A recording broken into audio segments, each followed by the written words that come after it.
the first to know Nsem-Pii TV. Alright, me mamo, akwaba by Nsem-Pii TV so.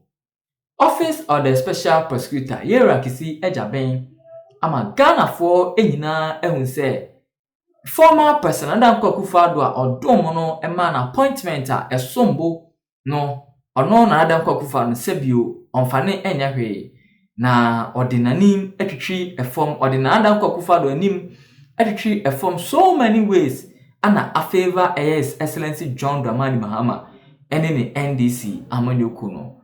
Office of the Special Prosecutor adoye ana adia na Addo Akufo-Addo former president ene ne NPP aban eboa edman position kese as Office of the Special Prosecutor no Yera Kissi Agyebeng amehun say ono na Addo Akufo-Addo na oman sa appointment nsebisebio omuno nemu NDC amanyoko no led by His Excellency John Dramani Mahama ano Office of the Special Prosecutor ebuno Senye nimsese NPP amanyoko no ana NDC amanyoko no ba abem no Office of the Special Prosecutor aye no mebra ode etia Addo Akufo-Addo former president any appointees mebre yenye enim de ode former finance minister Ken Oforiatta FM na former finance minister Ken Oforiatta nkwampanyi fu mebre na ana Office of the Special Prosecutor ede omanim etwitwi form na se NDC ni die ba na Office of the Special Prosecutor Yera Kissi Agyebeng akanono atum. Just recently ana OSP ede press release krata ebabeto abontin krata nkwane desk so say OSP charges Mustafa Hamid 9 others in 280 million Ghana cedis. Nsem Mustafa Hamid former President Akufo-Addo any aid for so many years.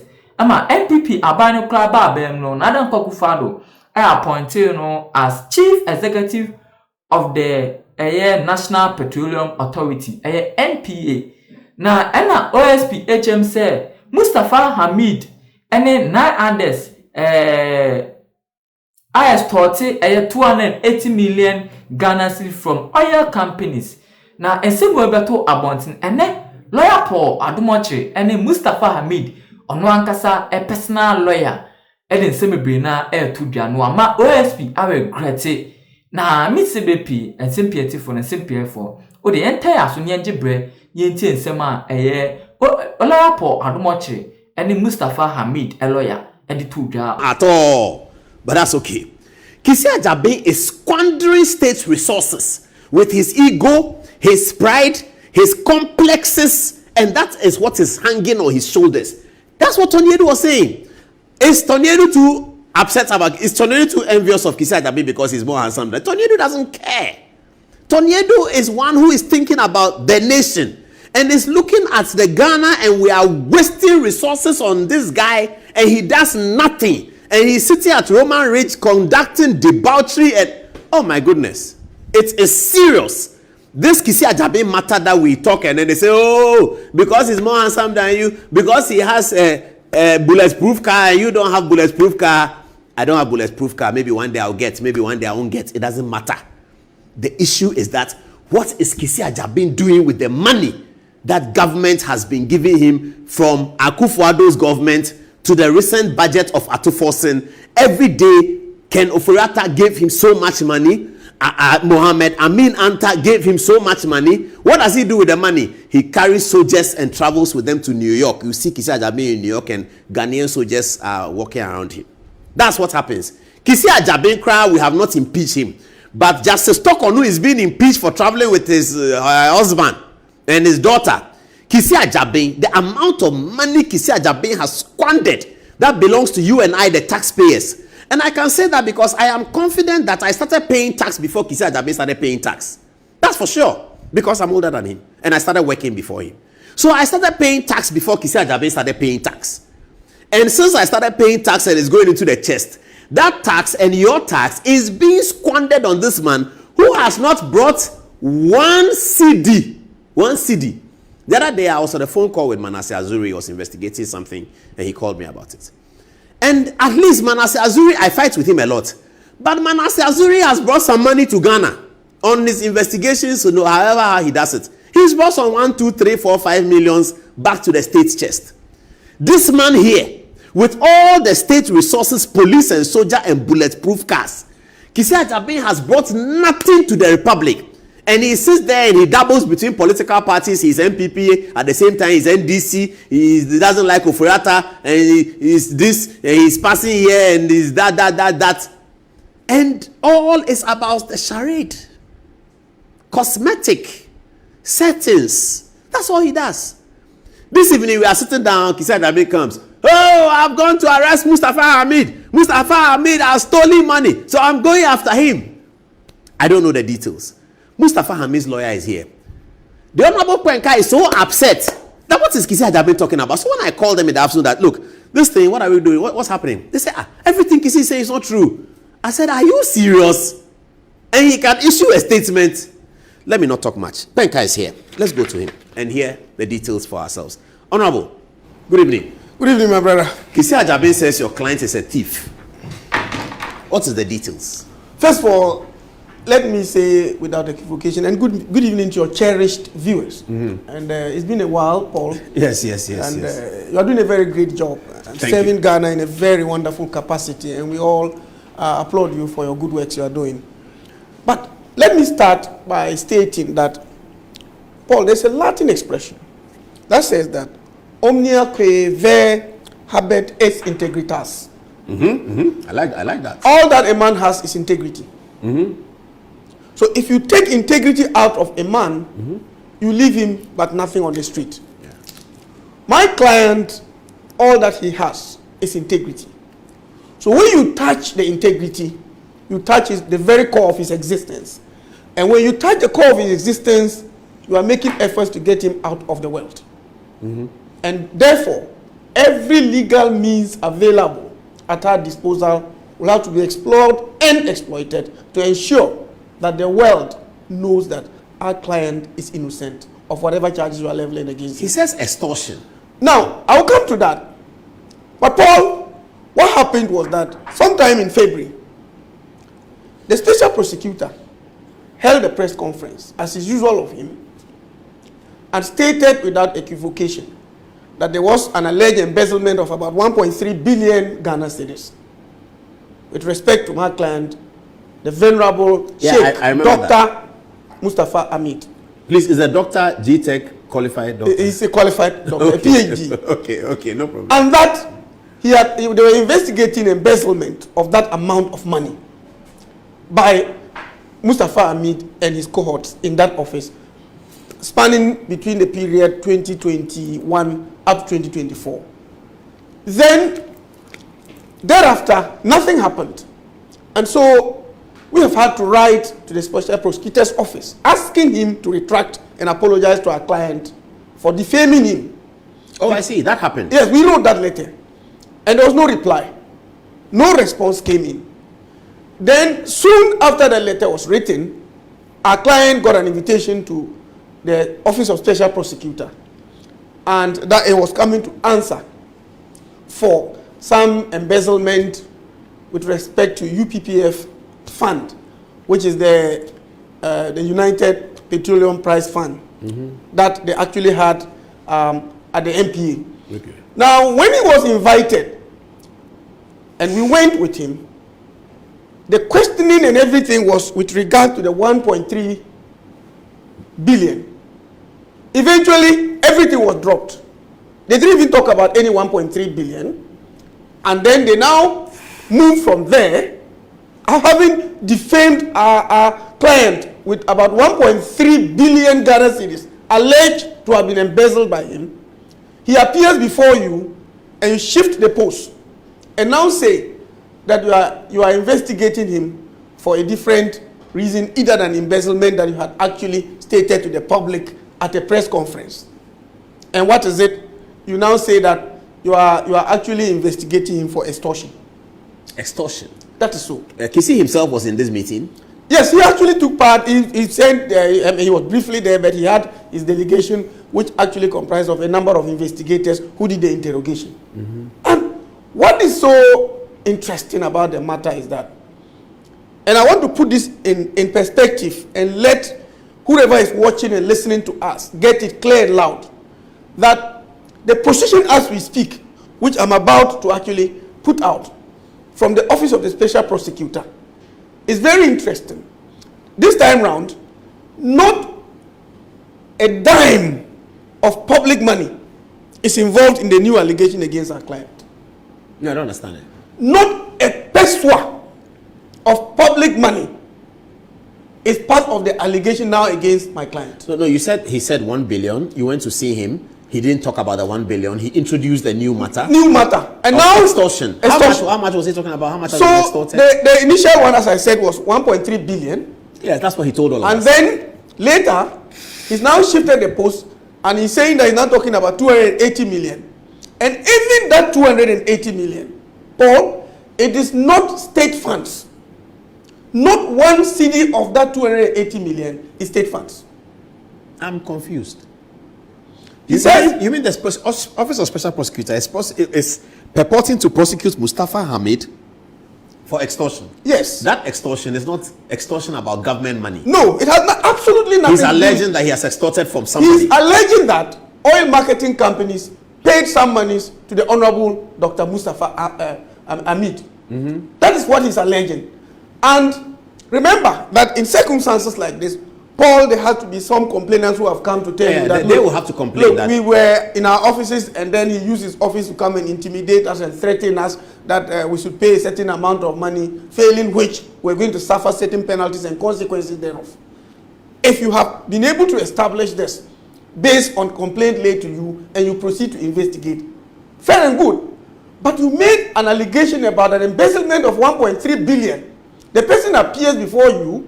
You have no scintilla of evidence whatsoever to corroborate your initial allegation. Then you shift the post and now you start talking about the fact that the person has extorted money from oil marketing companies.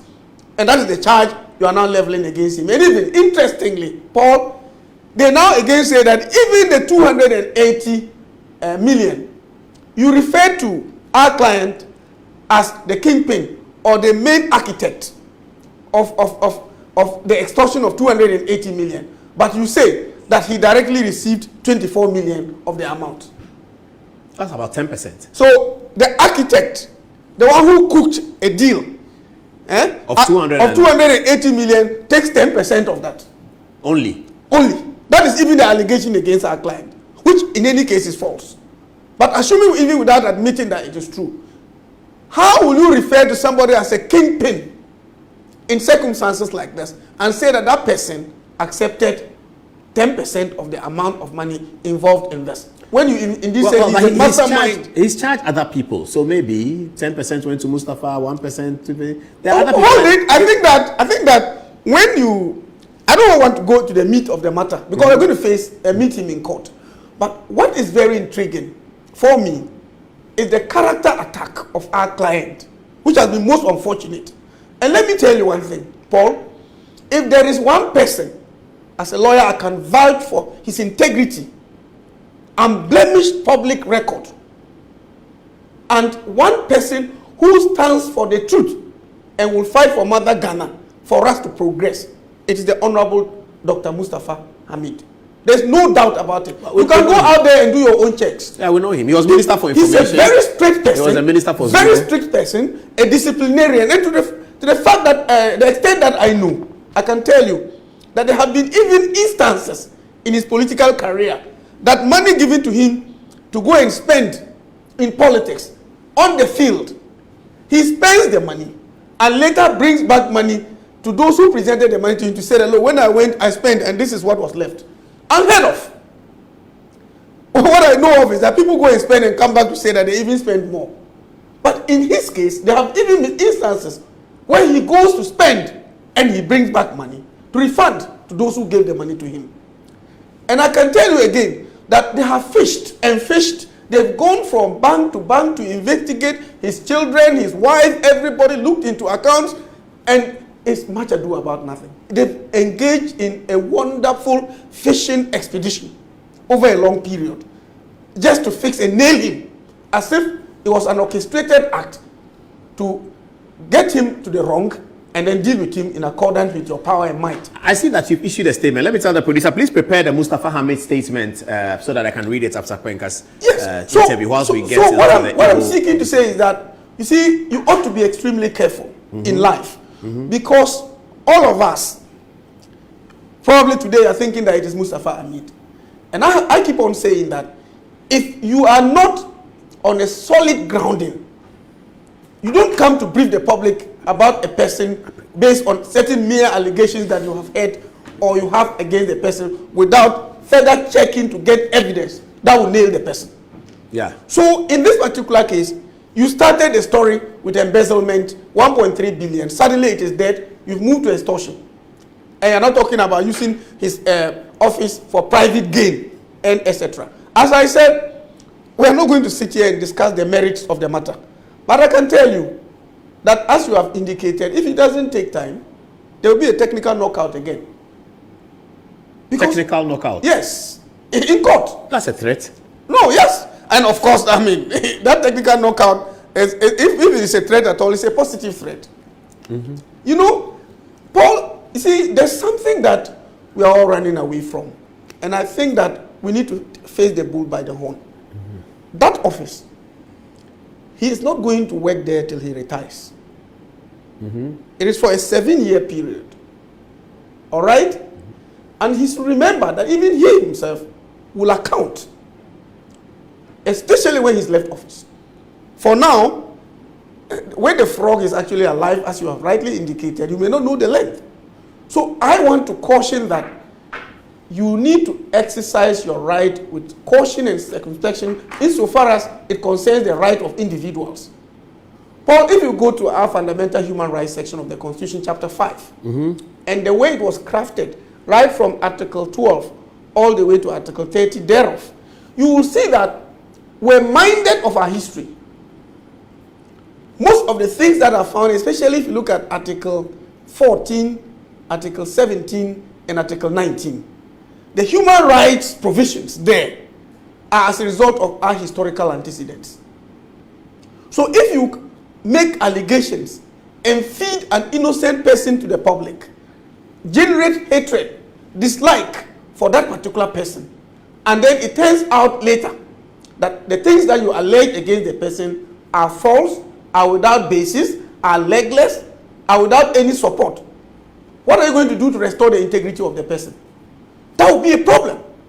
So that's why I said you should hasten slowly. Because remember that there are people who read the story about the embezzlement of 1.3 billion who may not have another opportunity to read the story that that particular allegation no longer holds. But that it is 280, it's no longer embezzlement, it is extortion. And it is using office for private gain and etc. There are people who read the previous one but will not have opportunity to read this and will have certain conclusions about the person. He comes to pass and they begin to point fingers at him that he's a corrupt person. That is not good enough. The court of public opinion and that public trial that we engage in order to court sympathy from the public and disaffection against individuals and persons are most unfortunate. And I think that if the special prosecutor wants to exhibit his legal prowess, okay, how legally is jingoistic and etc., he should garner his arsenals, garner everything, move to court and prove the guilt of the individual. And thereafter we'll clap for him. Rather than engaging in media warfare to tarnish the hard-won reputation of people. That would be most unfortunate.